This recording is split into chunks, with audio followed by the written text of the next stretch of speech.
And as listening, we both were listening to the Tesla. Uh, what would you call it? Their Quarterly call. quarterly call. That's it. That's the word. It's losing glasses and my memory.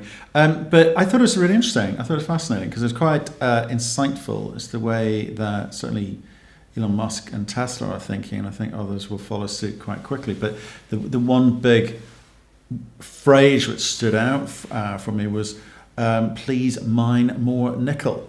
Don't wait for the prices to go up." Yes. Well, that's Yeah. more easily said than done. So, what was your take on the call? Oh no, it was fascinating. I mean, to me, first, I would encourage people who are interested in nickel to listen to that sort of 2 minutes of it, so that you can actually sort of hear what the context was. But for me, the fact that he was answering that, came up with that response in a question to sort of overall battery constraints. So investor was asking, what is sounds like you might be less concerned about battery constraints, and then he launched right into please mine more nickel. But I think there were several sort of dimensions to that were pretty key. Is A, don't wait for the price to move. B, if you can do it in an environmentally sensitive way. And then 3, if you can do it efficiently. So I think, those are the 3 key things that they're thinking about. And obviously they haven't gotten there because, he also talks in the call about how they don't need any cobalt, but he's gone off and signed a couple of cobalt deals, but he hasn't signed any nickel deals, at this point. So, I think that, his comments really sort of highlight some of the key constraints in the industry that I've we've started talking about in some of these calls.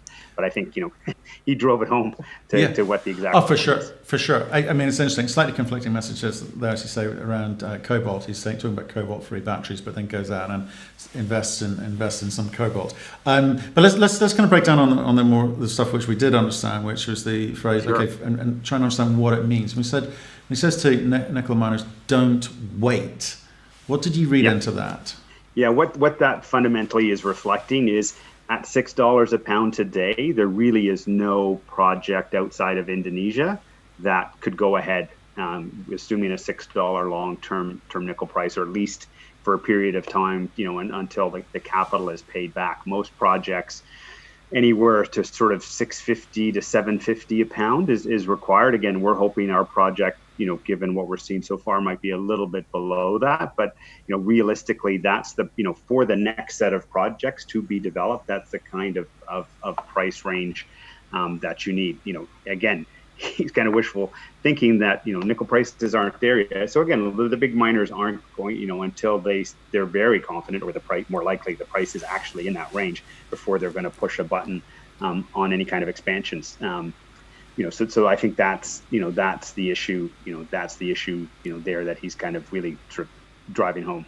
But it's kind of interesting. For someone like him, they've got all the money in the world. They've no problem raising money. You look at their market cap, it's frightening. Nothing is impossible. But for miners, there's a whole different bunch of constraints around that. Price being one, or the cost of money being the other. So, what do you do off the back of that? It's nice to hear, but it doesn't change anything, does it? No, I think the key thing is again, it's always tough, even for someone who's a pretty bold innovator like Elon Musk, is you haven't seen yet a car company invest directly into a mining project, and that's I think if you want nickel at a price that's going to start at $6 a pound rather than higher, then he's going to have to think about that. And so again, it just takes time for corporations to get around to what model might work for them. So, there's been models that work for Japanese trading companies in terms of how they invest in projects, and there's other ways that people joint venture in projects. I think, the Teslas of the world need to, think about how they do it. I mean, to me, one model that makes a lot of sense is, with, Eric Sprott does a great job of advancing, 50 different gold projects simultaneously. He's not funding the 100% of the cost for each one of those, but he makes a 5 to 10% investment in a company that allows that company to probably raise double that, And then sort of once they've been Eric's brought and endorsed, it makes it much easier for them to raise capital, from the group of individuals and funds who follow along with Eric. So, he's able to put a little bit of his capital in. And again, all the smart mining people are really good at using other people's money, to multiply the value on their money. So I think, again, hopefully, I'm pretty sure Tesla is thinking about those types of models. And to me, that would be one way to do it is, again, you don't need to pick a winner and you don't have to bet $100-200 million at this point, but even just endorsing 2, 3, 4 companies, that could potentially get there. If you want that nickel, in 5 or 10 years, you're going to have to start doing something like that. And again, a Tesla endorsed company, whoever gets, those first couple of investments, will be, well off to the races, because there'll be all of a sudden, a slew of institutional and retail money come at that company to be able to advance the nickel project.